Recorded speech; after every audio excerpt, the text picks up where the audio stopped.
So if you struggle to go to sleep, you're struggling in your sleep, or you wake up in the middle of the night, or you're in the morning at 6 a.m., you get up and you're like, and you got one eye open, you're lethargic, tired all the time, it's probably because you're not sleeping well. Now, this is common, however, it is not normal. We're not meant to wake up and feel lethargic. We're meant to feel energized. And we're not meant to wake up in the middle of the night 2 or 3 times to go to the toilet or check our phone. We're meant to be in deep sleep. And if we're not in deep sleep, there's some causes for concern, which we're going to go through in this video. Ironically, last night I didn't have a good night's sleep. And it prompted me to think, how do you sleep like a baby? So by the end of this video, you're going to have a deep understanding of how to sleep like a baby. Across the last 2 years, I've managed to build a sleep routine that works very well. And yesterday I didn't sleep too well because I went away from my routine. So without further ado, we're going to get into how to sleep like a baby, out cold, and enjoy your night's sleep and wake up feeling energized. So it's 2 pictures. I've got nothing to do with each other at all. The picture on the left, on my left, is I've got my goggles on. Now, later in the video, we're going to get into why those goggles are so important and what they do. And to the picture on my right, I remember how I felt specifically on that day. That was a day of recording, and I felt on top of the world. I felt amazing. Felt so good. And I remember the night's sleep I had. So I guess they do have a correlation. However, they were like a month apart. But let's not mess about. Let's get into why sleep is so important. Because if we don't know why something's important, why on earth are we going to start improving it? So, boom. Why sleep? Why sleep? What's the point in sleep? Why on earth would we be so intentional about a sleep routine, about setting our life up so that we can sleep well, about getting a certain amount of hours, this and that? Why is it so important? Here's why. So first of all, if you're somebody that trains, if you're doing bicep curls, you're lifting weights, you're doing cardio, you've got a strenuous job, you want your muscles to recover. Now, muscle recovery happens in our sleep by growth hormone being released during our sleep. So I want you to imagine you've just lifted your bench press, PR.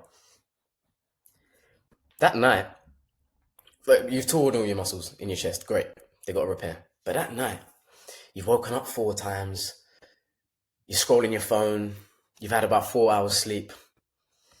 You're not going to experience half the benefits of a person that slept 8 hours.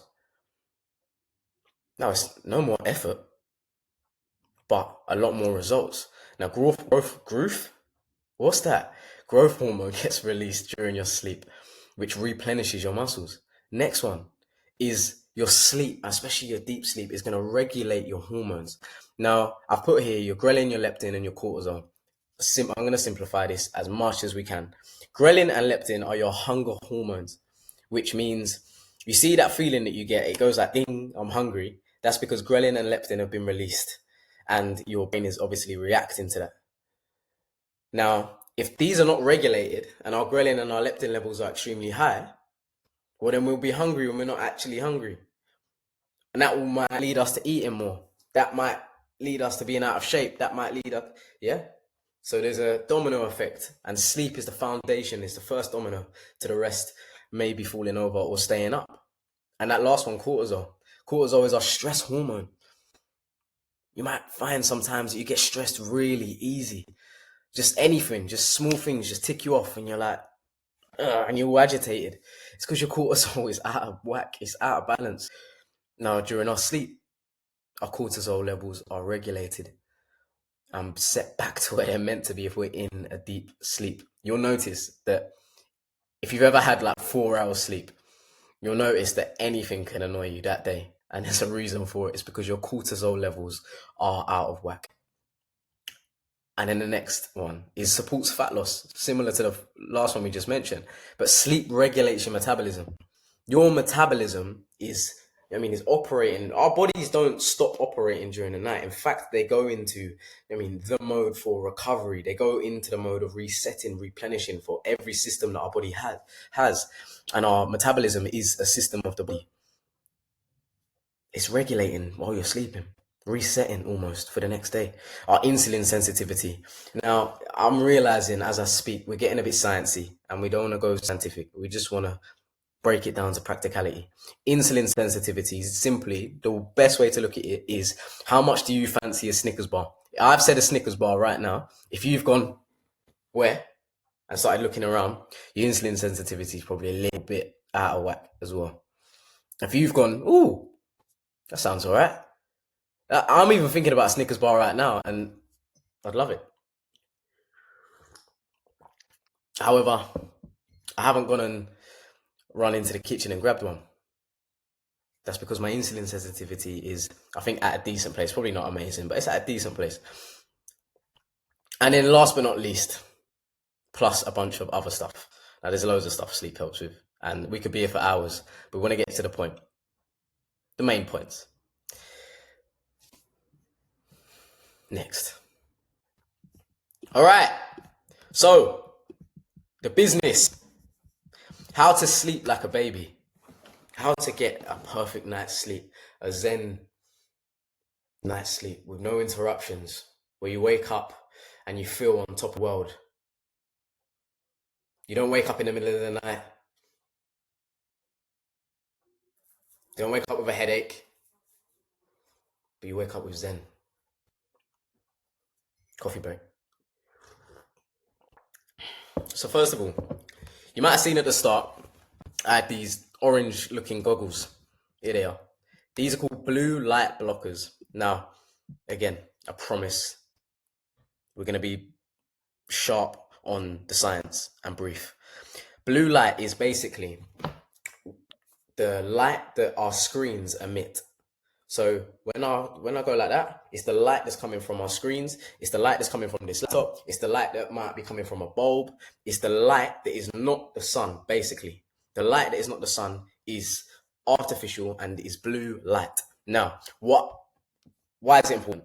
Because when it gets dark and there's light, so there's screens on or there's lights on, our brain doesn't know the difference between daytime and your phone.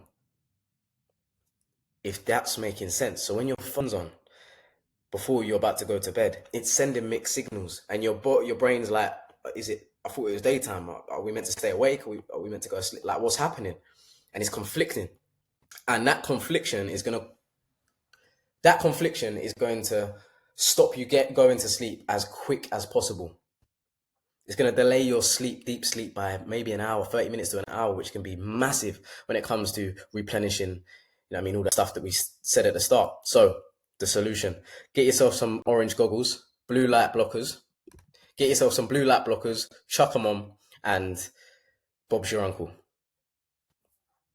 Pop that on 2 hours before you go to bed, and that blocks out all the blue light. So by the time you go to sleep, you're ready. Next one, large meals 2 hours before bed, 400 plus calorie meals. Cut those out. Ideally, you want to be consuming your last meal 2 hours before bed. Anything more than 400 calories is a meal. And that's your body's got to digest this, whether it's a snack or whatever it is, your body still has to digest it. Now, our bodies cannot go into deep sleep, which is REM sleep, and digest at the same time. So you'll probably be spending the first hour of your sleep in very light sleep whilst your body's digesting, and then you'll hit your deep sleep. So when you think you've got 8 hours sleep, sometimes you might actually have 6. Hence, sometimes you're waking up like this. Like I did last night, I woke up like this. How can we, if you actually think about it, if you reframe it, how on earth can we wake up tired? What? We've just had 8 hours of sleep. How can we wake up tired? And that's why. It's because we haven't hit our deep sleep. Now, the next one is a cold room. A cold room it's quite simple to explain, and it makes a lot of sense.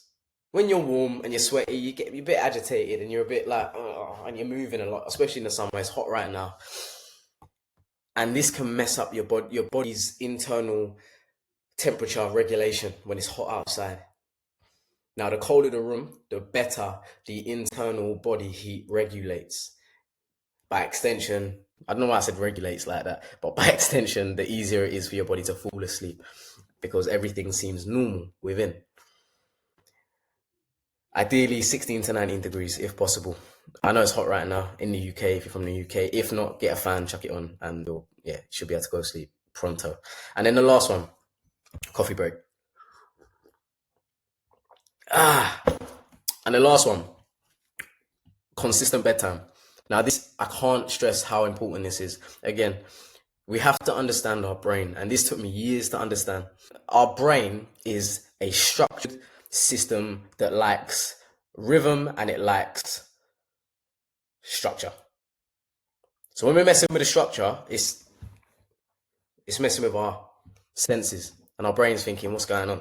Because if one night we're going to bed at 3 a.m. on playing video games, and then the next night we're going to bed at 9 p.m., our brain's like, gee, what time are you going to sleep? I don't understand. What time can I start shutting off? That's what your brain's saying. Now, your circadian rhythm is simply put, is your sleep cycle. So as I said, ideally you're going to bed around the same time and waking up around the same time. That's your circadian rhythm. So when you get tired, that's the time to go sleep. Circadian rhythm is very similar to, if you think hundreds of years ago, we wouldn't have alarms on our phones, none of this stuff. We would get up when the sun gets up and we'd go sleep when the sun goes down. But now we've overcomplicated it naturally based on, you know what I mean, just this new world. And it can be really conflicting and confusing for our brains. Think of it like this. Our brains haven't changed that much across these years, where we used to go to sleep based on the sun, and now we go to sleep based on loads of components, work, this, that, and whatnot. So it confuses the mind. Simple. Set a sleep time and try to go to bed on that time every night. Now, Friday and Saturday, you're going to be out with your mates, having a chat. Might be playing chess. Might be having a drink. Might be having a party. Whatever you're doing. One night a week, no problemo. Go ahead. Enjoy. However, the rest of the week, try to have it as consistent as possible to set a positive circadian rhythm. Now, by no means, let me go back to the start. By no means is this something, I mean, I've managed to even master. I would say I still struggle some nights. Last night, I didn't sleep well. I woke up in the middle of the night. I'm roaming the kitchen, like half awake, thinking, you need to go to bed. And it reminded me the power of sleep. What will happen is when you set a sleep cycle, when you start the process of mastery when it comes to your sleep, you can't treat your sleep any different than you treat your nutrition, than you treat your training, than you treat your work. It has to have a structure around it.